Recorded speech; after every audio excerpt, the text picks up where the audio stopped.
بسم اللہ الرحمن الرحیم۔ اپنے یوٹیوب کے چینل کے ساتھ آپ کو خوش آمدید کہتی ہوں۔ شاید کہ تیرے دل میں اتر جائے میری بات میں آج ایک بہت دلچسپ آرٹیکل کے ساتھ آپ کی خدمت میں حاضر ہوں۔ سامعین، اگر پاگل خانے نہیں جا سکتے تو تحریر ضرور سنیے گا، مزہ آئے گا۔ ان دنوں میرا زیادہ وقت پاگل خانے میں گزرتا تھا۔ لاہور میں پاگلوں کے 2 بڑے ڈاکٹر میرے دوست تھے۔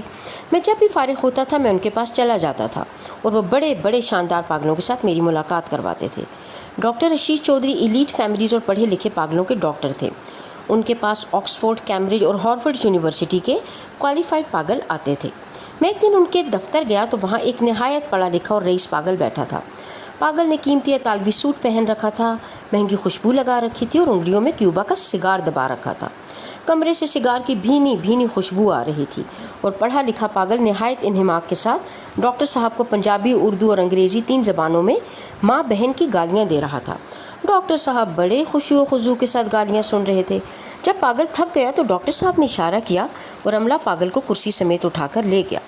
اس کے جانے کے بعد میں نے ڈاکٹر صاحب سے پوچھا، سر آپ کو یہ غلیظ گالیاں سن کر غصہ کیوں نہیں آ رہا تھا؟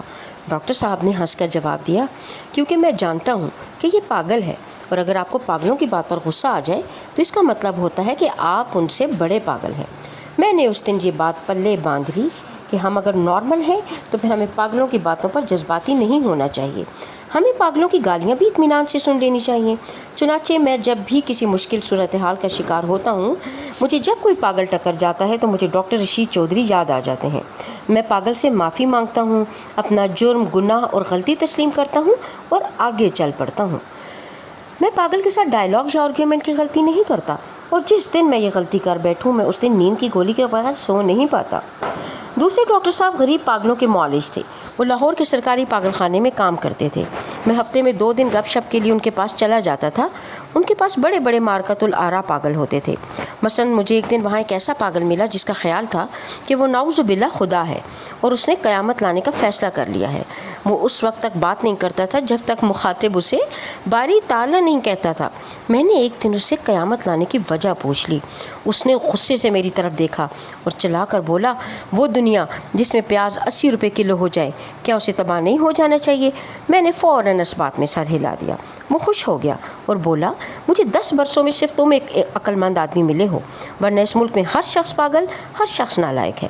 اس کا فرمان تھا، تم مجھے ملتے رہا کرو، میں تمہیں بہت جلد اپنا ڈپٹی لگا دوں گا۔ میں نے سینے پر ہاتھ رکھ کر وعدہ کر لیا، لیکن اس کا کہنا تھا میں جب بھی آؤں میں اس کے لیے گولڈ لیف سگریٹ کی 2 ڈبیاں لے کر آؤں۔ میں نے یہ وعدہ بھی کر لیا اور میں اس وقت تک اسے سگریٹ فراہم کرتا رہا جب تک پیاز سستے نہیں ہوئے اور اس نے قیامت برپا کرنے کا فیصلہ واپس نہیں لے لیا۔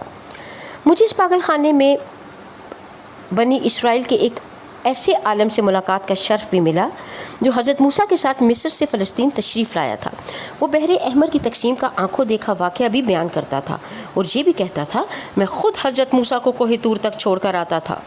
وہ اس بات کا پکا دعویٰ کرتا تھا اور ہمیں بعض اوقات اس کی باتوں پر یقین آنے لگتا تھا۔ بس وہ ایک چیز سے پکڑا جاتا تھا۔ وہ ہمیشہ کہتا تھا، میں حضرت موسیٰ کو سائیکل پر بٹھا کر کوہ طور پہنچاتا تھا، اور اگر اس دوران بدقسمتی سے کسی کے منہ سے یہ نکل جاتا کہ جناب سائیکل تو اس وقت تھی ہی نہیں، اور بس اس کے بعد وہ سائیکل کی ایسی زبردست تاریخ بیان کرتا تھا کہ اللہ دے اور بندہ لے۔ اس کا دعویٰ تھا کہ سائیکل ایجاد نہیں ہوئی تھی، یہ اللہ تعالیٰ نے نازل کی تھی۔ وہ سائیکل کے نزول کا ایسا روح پرور واقعہ بیان کرتا کہ توبہ توبہ۔ میری وہاں ایک ایسے حاذق طبیب سے بھی ملاقات ہوئی جس کا دعویٰ تھا کہ وہ چیونٹیوں کے ذریعے گردے کی پتھری نکال سکتا ہے۔ میں نے پوچھا کیسے؟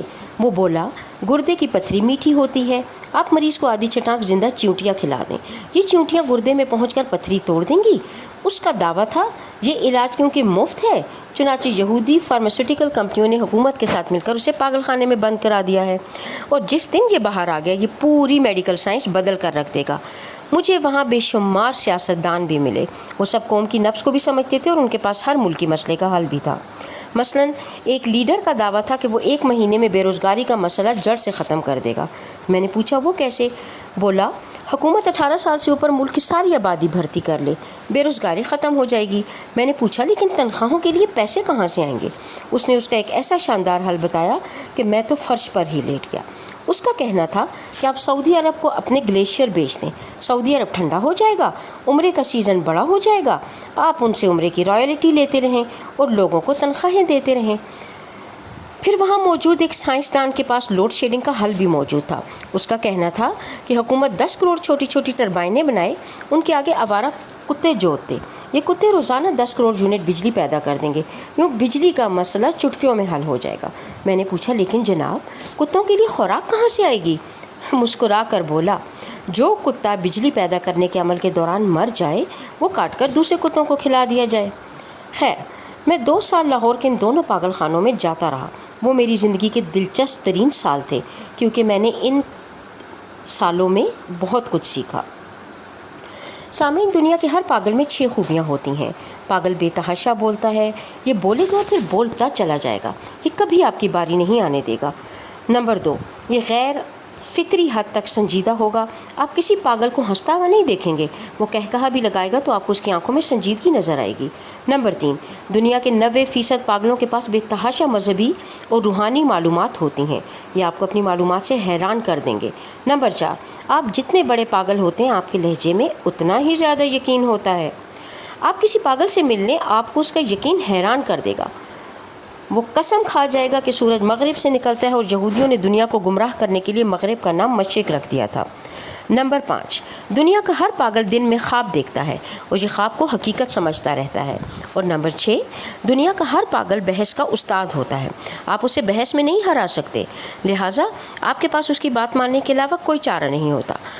آپ کو اگر میری آبزرویشن پر یقین نہ آئے تو آپ کسی پاگل خانے کو وزٹ کر لیں، آپ میری پاگل شناسی کے قائل ہو جائیں گے۔ اور اگر آپ کے پاس وقت نہیں ہے تو آپ اپنے دائیں بائیں دیکھ لیں، آپ کو پاگل خانے جانے کی ضرورت نہیں رہے گی۔ یہ پورا ملک پاگل خانہ بن چکا ہے۔ آپ کو ایک سرے سے دوسرے سرے تک کروڑوں عالم، سائنسدان، سیاستدان، دانشور